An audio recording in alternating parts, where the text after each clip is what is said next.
AVN কথাটা হচ্ছে ইংরেজি এর শব্দটা, পুরো শব্দটা হলো avascular necrosis of femoral head.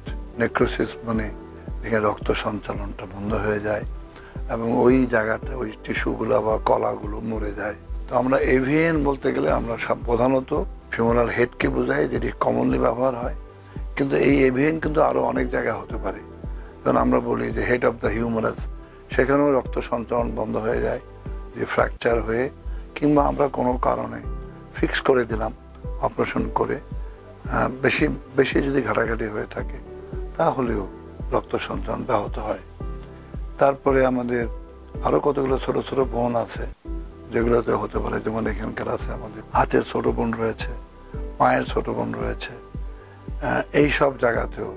অর্থাৎ এক কথা হলো রক্ত সঞ্চালন বন্ধ হয়ে গেলে সেটাই আমরা অ্যাভাসকুলার নেক্রোসিস বলে থাকি।